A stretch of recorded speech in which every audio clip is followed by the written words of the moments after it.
Hello everyone, welcome to Story Time. Today I'm going to read a new book, starts chapter 1, and it's called Bill's New Frock, and it's by Anne Fine. And I'm going to read the blurb to you just to give you an idea of what the book's all about. One morning, Bill wakes up to find he's a girl, and, worse, his mum makes him wear a pink frock to school. Can the day get any worse? Bill is about to discover that everything is very different for girls. And the Guardian newspaper said, stylishly written and thought-provoking. And the Times Educational Supplement called it a gem. So here we go. We're going to start with Bill's New Frock.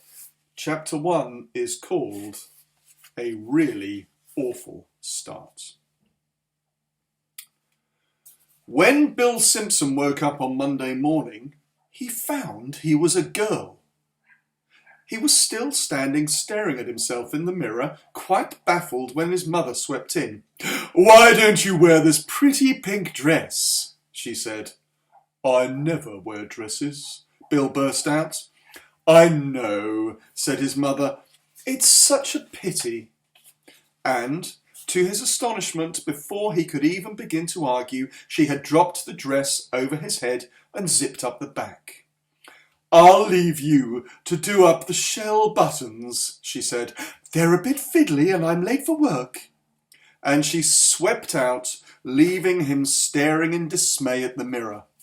In it, a girl with his curly red hair and wearing a pretty pink frock with fiddly shell buttons was staring back at him in equal dismay. "This can't be true," Bill Simpson said to himself. "This cannot be true."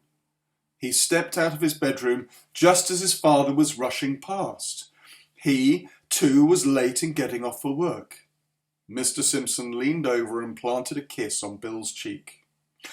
"Bye, Poppet," he said, ruffling Bill's curls.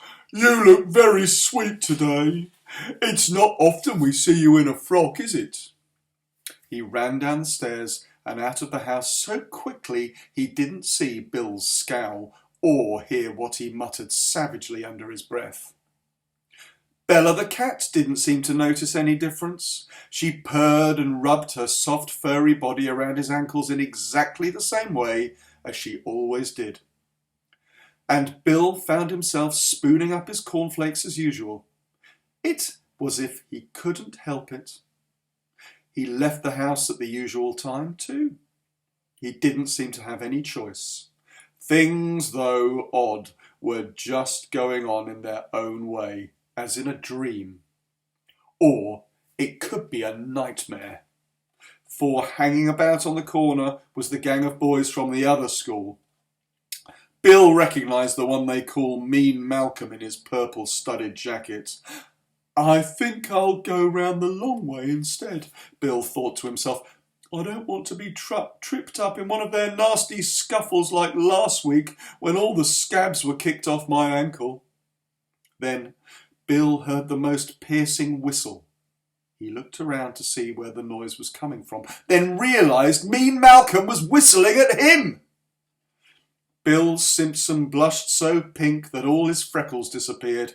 He felt so foolish he forgot to turn off at the next corner to go round the long way. He ended up walking right past Mean Malcolm's gang. Mean Malcolm just sprawled against the railings, whistling at Bill as he went by, wearing his pretty pink frock with shell buttons. Bill Simpson thought to himself, "I'd rather have the scabs kicked off my ankle."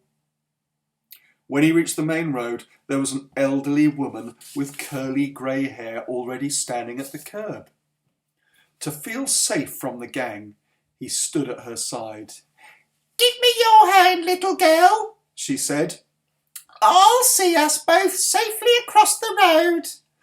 "No, really," insisted Bill. "I'm fine, honestly. I cross here every day by myself." The woman simply wouldn't listen. She just reached down and grasped his wrist, hauling him across the road with her. On the far side, she looked down approvingly as she released him. "That's such a pretty frock," she said. You mind you keep it nice and clean. Rather than say something disagreeable, Bill ran off quickly. The head teacher was standing at the school gates, holding his watch in the palm of his hand, watching the last few stragglers arrive. "Get your skates on, Stephen Irwin," he yelled, "and move, Tom Warren." Another boy charged round the corner and cut in front of Bill. "Late, Andrew," the head teacher called out fiercely. "Late, late, late." Then it was Bill's turn to go past. "That's right," the head teacher called out encouragingly. "Hurry along, dear. We don't want to miss assembly, do we?" And he followed Bill up the path to the school.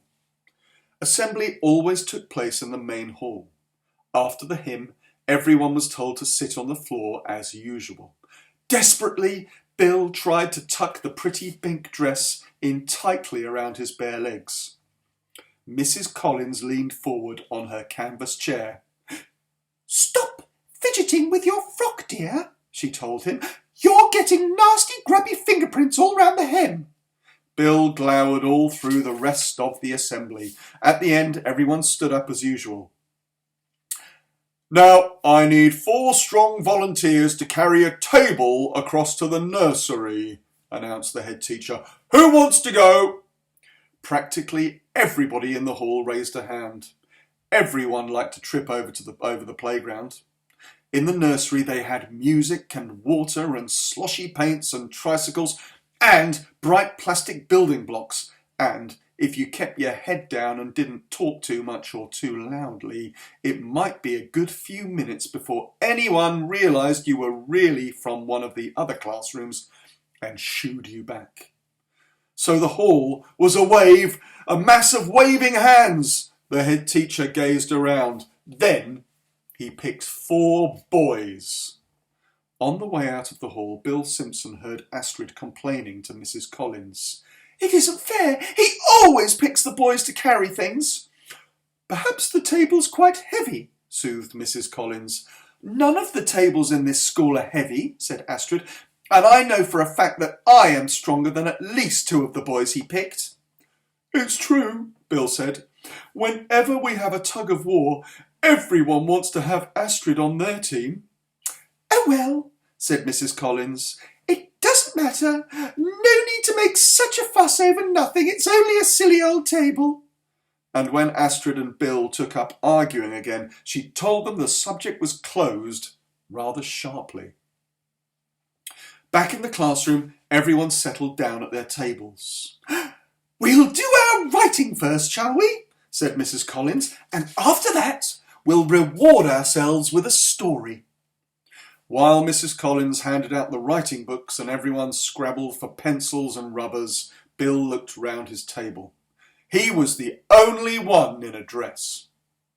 Flora was wearing trousers and a blue blouse. Kirsty and Nick were both wearing jeans and a shirt. Philip was wearing corduroy slacks and a red jumper. And Talia wore a bright red satin salwar kameez. Yes, there was no doubt about it. Talia looked snazzy enough to go dancing, but Bill was the only one in a frock. Oh, this was awful. What on earth had happened? Why didn't anyone seem to have noticed? What could he do? When would it end? Bill Simpson put his head in his hands and covered his eyes. "On with your work down there on table 5, warned Mrs. Collins promptly. She meant him. He knew it. So Bill picked up his pen and opened his books. He couldn't help it. He didn't seem to have any choice. Things were still going on in their own way, as if in a dream. He wrote more than he usually did. He wrote it more neatly than usual too. If you looked back through the last few pages of his workbook, you'd see he'd done a really good job for him. But you wouldn't have thought so, the way Mrs. Collins went on when she saw it. "Look at this!" she scolded, stabbing her finger down on the page. "This isn't very neat, is it? Look at this dirty smudge. And the edge of your book looks as if it's been chewed. She turned to Philip to inspect his book next. It was far messier than Bill's. It was more smudgy and more chewed-looking. The writing was untidy and irregular. Some of the letters were so enormous they looked like giants herding the smaller letters haphazardly across the page. "Ooh, not bad at all, Philip," she said. "Keep up the good work." Bill could scarcely believe his ears. He was outraged. As soon as she'd moved off, he reached out for Philip's book, laid it beside his own on the table and compared the two. "It isn't fair," he complained bitterly. "Your page is much worse than my page. She didn't say anything nice to me." Philip just shrugged and said, "Well, girls are neater." Bill felt so cross he had to sit on his hands to stop himself from thumping Philip. Up at her desk, Mrs. Collins was leafing through the class reader. Tales of Today and Yesterday. "Where are we?" she asked them. "Where did we finish last week? Did we get to the end of Polly the Pirate?" She turned the page. "Ah," she said, "here's a good old story you all know perfectly well, I'm sure. It's Rapunzel, and today it's Table 5's turn to take the main parts." Looking up, she eyed all 6 of them sitting there watching. "You'll be the farmer," she said to Nick. "You'll be the farmer's wife to Talia." Witch, she said to Flora. Prince, she said to Philip.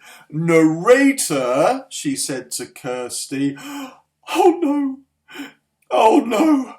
Bill held his breath as Mrs. Collins looked at him and said, "You'll be the lovely Rapunzel." Before Bill could protest, Talia had started reading out loud. She and the farmer began with a furious argument about whether or not it was safe to steal a lettuce from the garden of the Wicked Witch next door to feed their precious daughter Rapunzel. Once they'd got going, Bill didn't like to interrupt them, so he just sat and flicked over the pages looking for his first speech. It was a really long wait. The lovely Rapunzel didn't seem to do very much. She just got stolen out of spite by the witch and hidden away at the top of a very high stone tower which had no door. There she just sat quietly for about 15 years, being no trouble and growing her hair. She didn't even try to escape. She didn't complain. She didn't even have any fights with the witch. So, far as Bill Simpson could make out, she wasn't really worth rescuing. He wasn't at all sure why the prince bothered. He certainly wouldn't have made the effort himself. After about 3 pages, there came a bit for Rapunzel. "Ooh!" Bill read out aloud. "Ooh!" No, it wasn't much of a part, or much of a life, come to that, if you thought about it. Bill raised his hand. He couldn't help it. "Yes?"